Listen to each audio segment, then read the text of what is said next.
Rain hits the pavement like a slow heartbeat. Sirens echo through empty streets.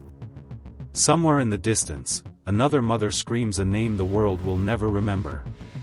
In some neighborhoods, the war never makes the news. There are no soldiers, no medals, just teenagers with broken dreams and loaded guns. On this side of Chicago, the front lines aren't overseas. They're right outside your window. Every block has its own story. Every corner, its ghosts. Some are painted on murals, others buried without a headline. They call this place O Block. But to those who live here, it's not just a name. It's family. It's fear. It's home. From the projects of Parkway Gardens to the rival streets of STL and Tucaville. A generation grew up surrounded by loss. And somehow turned that pain into rhythm. And that rhythm into power. But fame comes with a price. For every million views, there's another funeral. For every verse, a vendetta. Tonight, we trace how Chicago's gangs turned pain into power. And how music tried to save what bullets destroyed. Chicago, a city of dreams and divides. For decades, it's been the heartbeat of America. The home of skyscrapers, jazz, soul, and Michael Jordan. But drive a few miles south, and the skyline fades into silence. Cracked sidewalks. Boarded homes. Street corners claimed like kingdoms. This is the South Side, a place where beauty and pain live side by side. Englewood. Woodlawn. Parkway Gardens. Neighborhoods the world rarely sees unless something goes wrong. Parkway Gardens was supposed to be a symbol of hope. Built in the 1950s as affordable housing for working families. But when factories closed, jobs disappeared, and schools lost funding. The system didn't just fail, it collapsed. Poverty rose. Opportunity vanished. And in that silence, gangs became the new government. To survive, young men built their own codes, their own laws. And gave birth to something the world would later call drill music. The same city that gave the world Kanye West. Also gave birth to Chief Keef, Lil Durk, and King Von. On the South Side, every block became a kingdom. And every kingdom had to defend itself, not with words, but with bullets. To understand the war, you have to understand the map. Because in Chicago, every street corner tells a story. And every block line can mean the difference between life and death. Less than 10 minutes separate two of the city's most dangerous territories. Parkway Gardens, known to the world as O Block. And a small stretch of streets around St. Lawrence Avenue and Eberhard. Known to their enemies as Tucaville. Two neighborhoods, two names, but one cycle of revenge. It all started decades ago, when the Black disciples and gangster disciples split apart. A civil war within the same family that turned brotherhood into rivalry. Years later, that split evolved into something far more personal. A new generation grew up in the ruins of the old gangs. And they didn't fight for territory, they fought for names. The name O Block was born in honor of Odee Perry. A young man from Parkway Gardens killed in 2011. His friends, including Chief Keef, Lil Durk, and King Von, turned that loss into identity. They weren't just from the South Side anymore. They were from O Block. Across the map, a rival group was doing the same thing. The streets of St. Lawrence and Eberhard became known as Tucaville. Named after Shondale, Tuca, Gregory. A 15-year-old boy killed in 2011. His friends, FBG Duck, FBG Wooski, Lil J, and K.I. formed Flyboy Gang, or FBG. Vowing to keep Tuca's name alive forever. These weren't just gangs. They were families built from grief. Where every friend lost became another reason to fight back. From the sky, these neighborhoods look close enough to walk between. Barely 2 miles apart. But on the ground, those 2 miles are an invisible wall. separating allies from enemies, childhood friends from sworn rivals. And between them lies the battlefield. A stretch of South Side streets soaked in loyalty, loss, and legacy. For years, the violence stayed local, a few streets, a few names whispered in fear. But then, everything changed. The year was 2012. A new kind of weapon was spreading faster than bullets. The internet. Facebook, Twitter, YouTube, they turned neighborhood beefs into global entertainment. In Southside Chicago, every post, every song, every comment carried weight. Diss someone in a verse, and you weren't just making music. You were declaring war. That same year, a teenager from Parkway Gardens named Chief Keef dropped a song called I Don't Like. It was raw, angry, real. And the world loved it. Within weeks, Kanye West remixed it. Record labels came calling. For the first time, the sound of Chicago's pain was echoing around the world. But fame didn't calm the streets, it ignited them. On the other side, a young rapper named Lil JoJo, a member of the rival Gangster Disciples, released his own track, BDK, short for Black Disciple Killer. In the song, he called out Chief Keef and O-Block directly, mocking their losses, challenging their pride. Hours later, JoJo was shot and killed while riding his bike. He was only 16. Online, people picked sides. Memes, tweets, and diss tracks flooded the internet. Every death became a status update. Every revenge, another verse. And just like that, what started as neighborhood feuds became a citywide war played out in real time. These weren't hardened criminals. Most of them were kids. Fighting over blocks they didn't own. Dying over names the world would forget by morning. Behind every viral track was a mother praying her son wouldn't be next. But in Chicago, prayers often went unanswered. As the music got louder, the body count did too. Each name in Chicago's drill scene carried a story. And behind every nickname was a life cut short. These weren't just rappers. They were neighborhood legends, memorialized in murals, lyrics, and street corners. Odee Perry. In 2011, he was just another young man from Parkway Gardens. Respected, feared, and loved. One summer night, Odee was gunned down near his block. Rumors spread fast. The shooter was a teenage girl from the rival side. A name that would later echo through drill history, Ki from STL. Police never officially confirmed it. But on the streets, the story stuck. Odee's death would forever change Parkway Gardens.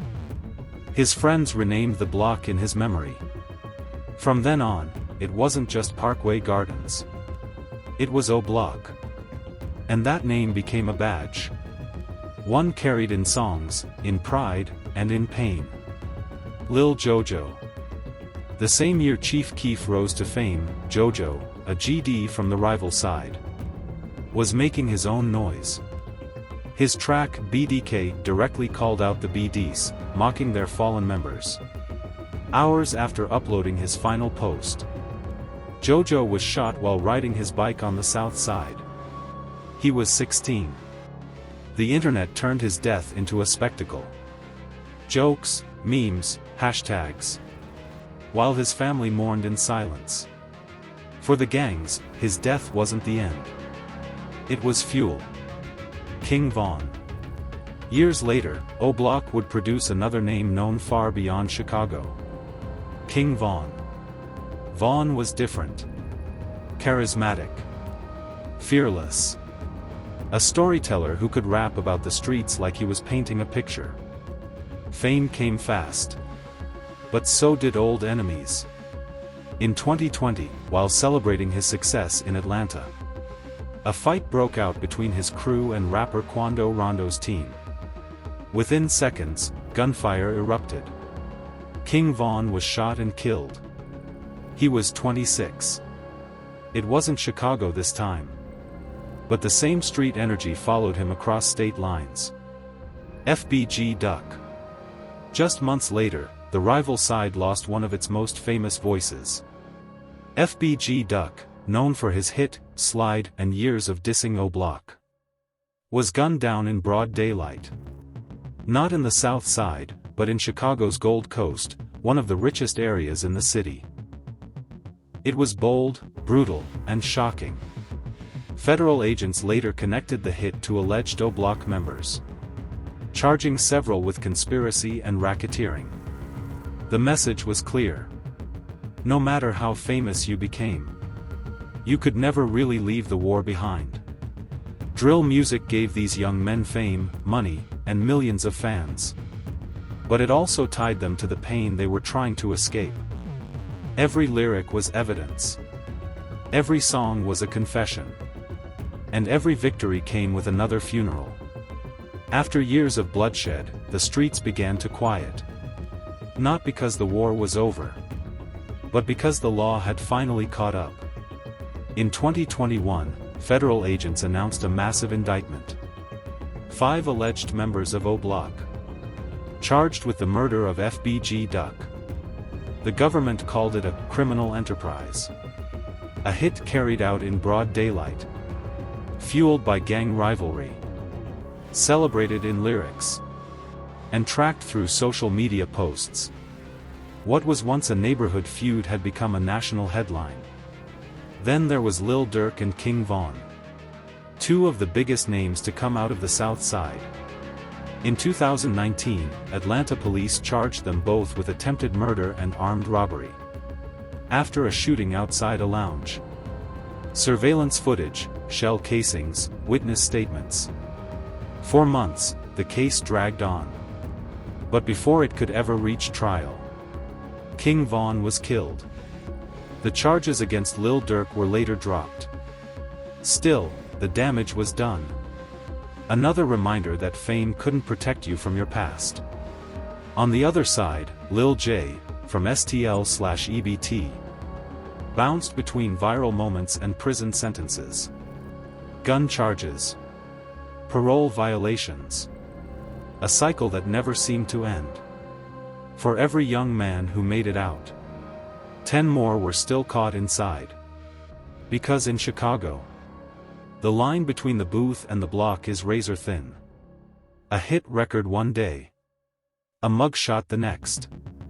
And while the world streamed their songs, mothers were still lighting candles. Behind every chart-topping song, there's another funeral.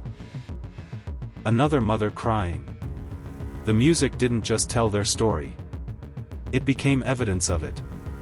Out of all the darkness, came a sound. A sound born from sirens, broken glass, and bass lines. Drill music. For the youth of Chicago's South Side, drill wasn't just entertainment. It was survival. When no one would listen, they rapped their pain into existence. Every lyric was a confession. Every beat was a heartbeat. The world heard their voices. Raw, unfiltered, unapologetic.